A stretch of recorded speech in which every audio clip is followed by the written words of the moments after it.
Hola, pues voy a hacer aquí un pequeño vídeo de resumen sobre el tema 6, que sé que ha sido un poquito más complicado de lo que un poco veníamos un poco más acostumbrados a trabajar en el curso, ¿vale? Que queden algunos conceptos bastante claros para que no tengáis ningún problema. Es bastante importante que conozcamos un poco qué es una emulsión, puesto que es un sistema heterogéneo, pero es verdad que es un sistema heterogéneo que a simple vista a nosotros nos va a parecer homogéneo, porque no se van a diferenciar las fases a simple vista. En ocasiones sí, pero a veces es un poquito complicado verlas. En este caso las fases van a ser una acuosa y otra oleosa, ¿vale? Una va a estar compuesta por ingredientes, por excipientes, por principios activos oleosos, es decir, grasos, lipófilos y apolares. Y luego, por otro lado, vamos a tener una fase que va a ser acuosa, con ingredientes, principios activos, excipientes que sean afines al agua, es decir, hidrófilos y polares. Vamos a encontrar hay muchos tipos de emulsiones, pero sobre todo, bueno, las que más nos van a interesar son las que son de aceite en agua o de agua en aceite, es decir, las oleoacuosas, es decir, en el que la fase interna, que siempre es la fase pequeñita, la que forma las pequeñas gotículas, va a estar formada por una fase grasa y la fase externa, que va a ser la más grande, y como la matriz, ¿no?, de esa pequeña de la fase interna va a ser la acuosa. Vamos a encontrarnos también las inversas, ¿vale? Es decir, en las que la fase interna sea la acuosa, es decir, las gotitas pequeñitas van a estar formadas por esos compuestos afines al agua, hidrófilos y polares, y al revés, en este caso, la fase externa la va a formar aquellos compuestos oleosos que sean apolares, que sean lipófilos, etc. Para que las emulsiones sean posibles, tenemos que entender bien el concepto este de las gotitas. O sea, estoy hablando de gotitas, pero es cierto que es lo que ocurre. En una emulsión oleoacuosa, es decir, en el que la fase interna va a ser oleosa, vamos a tener por aquí fuera, ¿vale?, aunque aquí sea una imagen pequeñita, pero por aquí fuera vamos a tener la fase externa, que van a ser los compuestos acuosos, los hidrófilos, el agua propiamente dicha, y dentro de ella vamos a tener pequeñas gotitas de la fase interna, que van a ser pues gotitas de aceite. Para que esto sea posible, nosotros vamos a tener siempre el emulsionante. Es el que nos va a ayudar a que podamos mezclar lo que nunca hemos podido mezclar antes. O sea, agua y aceite, pues de toda la vida.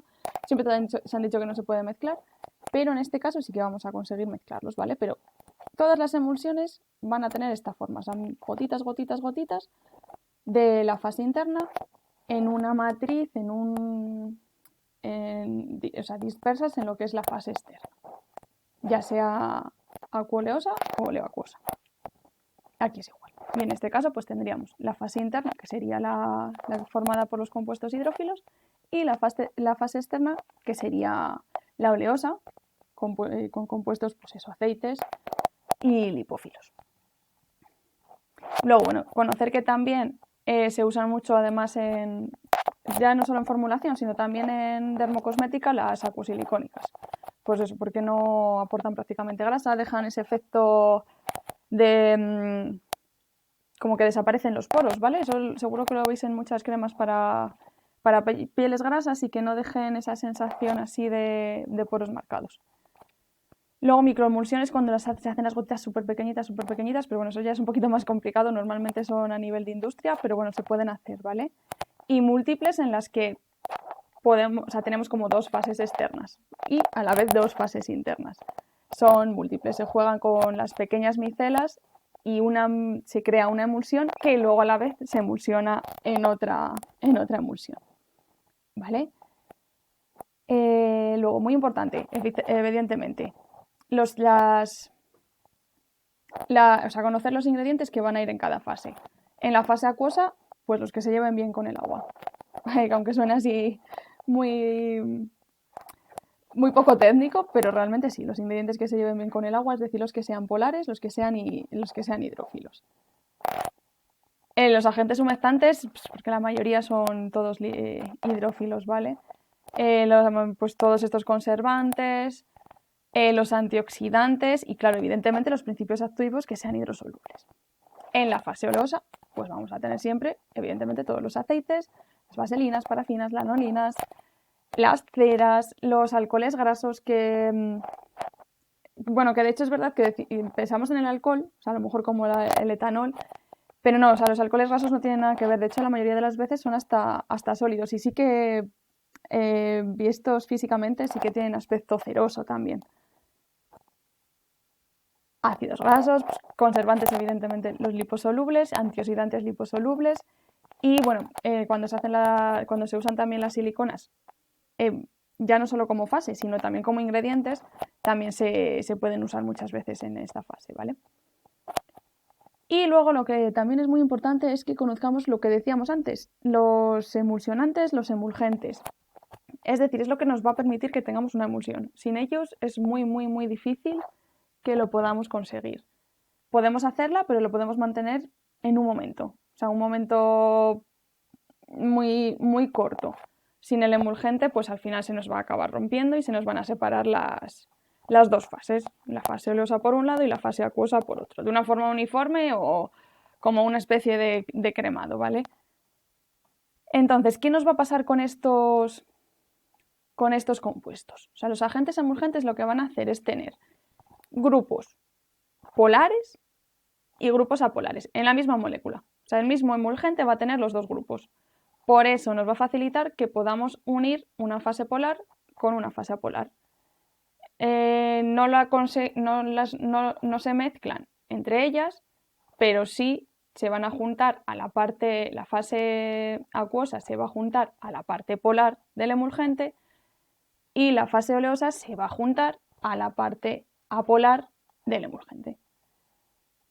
¿Vale? Es el concepto un poco que tenemos que tener claros de la facilidad que nos da al final estos compuestos, que nos permiten al final unir esas dos fases, ¿vale? La fase oleosa y la fase acuosa. Es conveniente que, claro, conozcamos además todos los tipos que vamos a usar y las diferencias que tienen cada uno. Los que son iónicos y no iónicos, y luego dentro de los iónicos, pues bueno, diferenciar los aniónicos, que son aniónico, que viene de anión, que quiere decir que tiene una carga negativa, los jabones, el laurisulfato, y luego los catiónicos, que tienen positiva, del cat, y es el cloruro de benzalconio, que además el cloruro de benzalconio se usa para muchísimas cosas. Y bueno, los anfóteros al final que no tienen, o sea, pueden ser o bien positivos o bien negativos, según en el pH en el que se encuentren. Y bueno, pues son las lecitinas, los fosfolípidos y las betaínas. Y luego también tenemos los no iónicos, que al final casi son los más empleados, sobre todo a nivel de formulación. Pero bueno, es verdad que nos vamos a encontrar de estos también, ¿vale? O sea, cualquiera de estos son un poquito más agresivos, pero bueno, la mayoría de las emulsiones al final que se preparan en formulación son para usar a nivel tópico. Entonces, claro, no podemos usar a lo mejor el laurisulfato sódico, es verdad que son un poquito más agresivos, pero claro, luego en realidad se pueden usar perfectamente sobre la piel, eso no pasa nada, pero claro, a lo mejor para una emulsión que se fuese a ingerir, pues ahí no, o a inyectar. Pero vamos, es uno de los más empleados junto con con el SPAN y el TWIN, con los no iónicos, ¿vale? Aquí. Y luego, también es importante que conozcamos el método HLB, que realmente no es más que una especie de ayuda para nosotros cuando queramos usar un determinado emulgente. Hemos comentado antes que los emulgentes, los emulsionantes, como los queráis denominar, van a tener siempre una parte polar y una parte apolar. En realidad no una, sino muchas de cada, ¿vale? Van a tener distintos grupos químicos, unos serán polares y otros apolares. Entonces, según el balance que tengan de grupos polares o apolares, se hizo en su momento una medición y se pudieron clasificar, ¿no? Se pueden clasificar pues, en función de ese balance de lipofilia e hidrofilia. Y aquí os he puesto pues, algunos de los que más se usan, de los más importantes.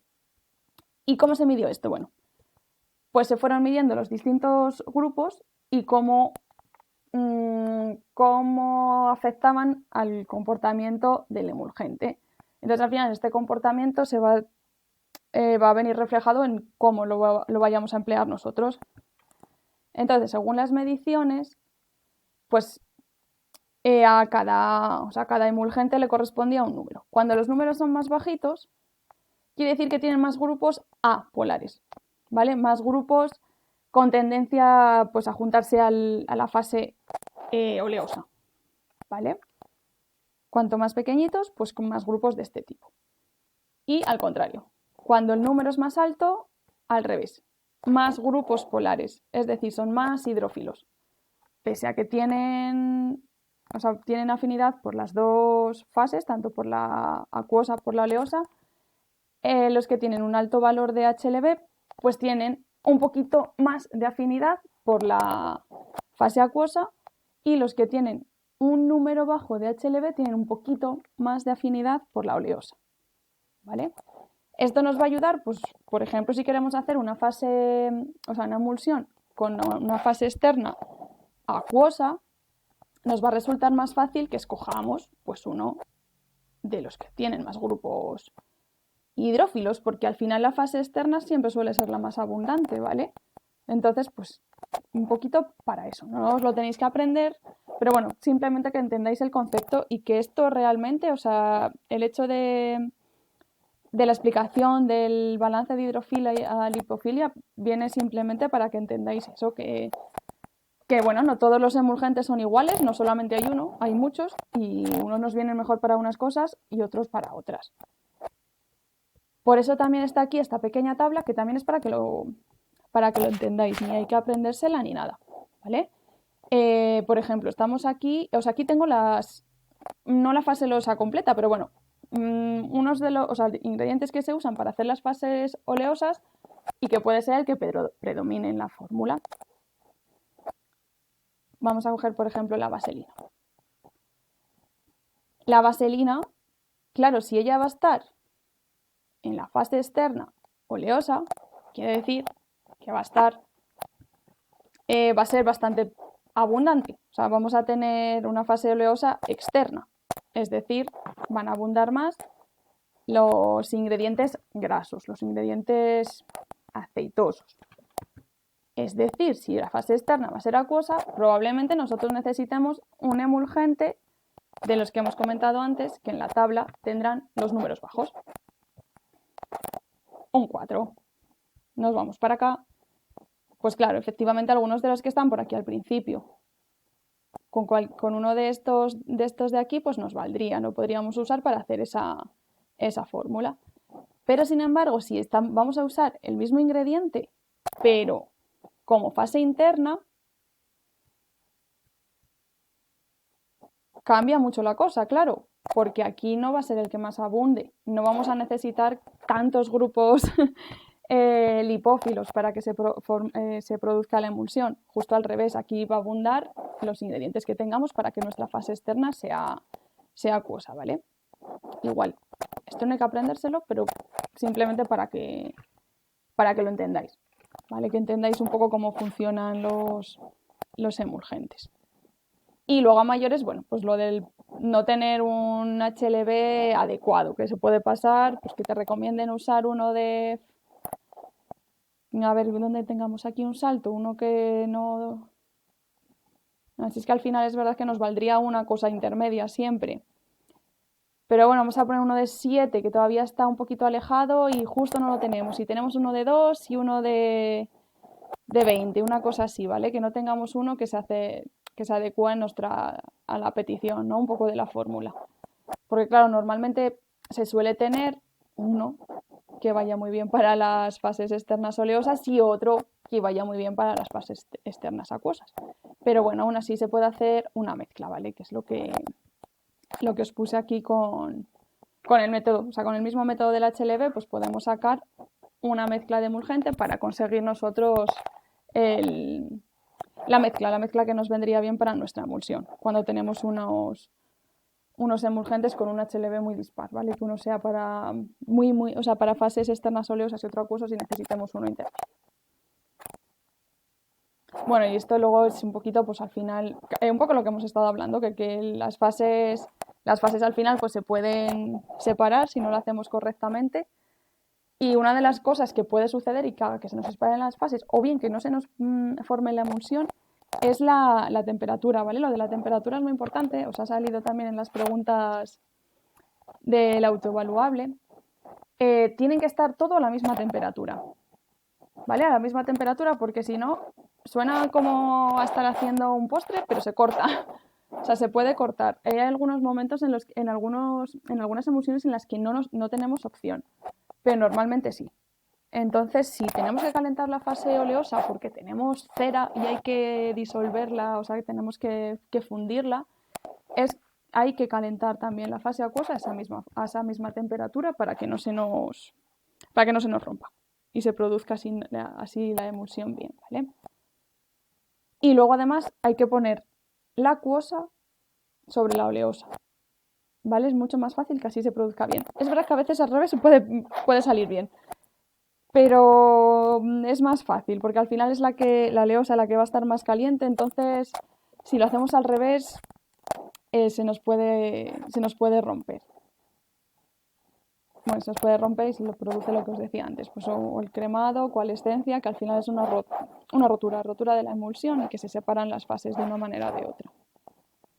Y bueno, es verdad que también es en estas formulaciones hay que tener en cuenta que tenemos pues, bueno, un tipo de ensayo de control de calidad que es muy sencillo de hacer, que es un poco más especial que otros, que es el método de coloración o el de la dilución, que os dejé también unas fotos, porque lo podéis hacer el de dilución lo podéis hacer incluso en casa. Y el de coloración, pues al final usamos un colorante hidrosoluble y así sabemos qué tipo de fase es. Si se dispersa por completo en nuestra emulsión, pues quiere decir que es una fusión en la que la fase externa es acuosa. Si fuese al contrario, al revés, no se dispersaría y lo que haría sería caer prácticamente sin dejar ni rastro. O sea, no se queda ni un poquito metido en la emulsión, ¿vale? Directamente resbala por ella. Y bueno, como en todas las formulaciones que hemos ido viendo, van a tener sus ventajas e inconvenientes. Es verdad que son muy usadas sobre todo para lo que he dicho, para las fórmulas dermatológicas, muchas vienen en forma de emulsión. Además es que se controla también muy bien la liberación del principio activo. A veces las pomadas, pues bueno, van puestas sobre la piel y según cae prácticamente va el principio activo. Entonces con algunos que pueden ser un poquito más agresivos y todo, pues evitamos también esas reacciones que se pueden dar. Y luego, bueno, sobre todo cómo se aplican de bien, ¿sabes? Es que al final se extienden mucho mejor que las pomadas, que las pastas. Además, en las que son para vía oral, se pueden incluso enmascarar los sabores desagradables, los olores desagradables, etcétera. Y bueno, los errores, lo de las fusiones, ¿vale? La temperatura es lo más importante. De verdad que parece que no, pero siempre conviene que tengamos la misma temperatura. Si no es la misma porque nos empieza a hervir o algo la fase acuosa, sí la más próxima, ¿vale? La más próxima que podamos tener para que no se nos rompa. Y bueno, ya veréis que tenemos que agitar muy bien. En lo que vamos mezclando una fase acuosa con la oleosa, tendremos que hacer mucha agitación para que se produzca la emulsión. Y nada, esto era para dejaros un poquito más claro todos los puntos del tema y sobre todo pues hacer un poquito más de hincapié en los puntos más importantes. ¿Vale? Un saludo.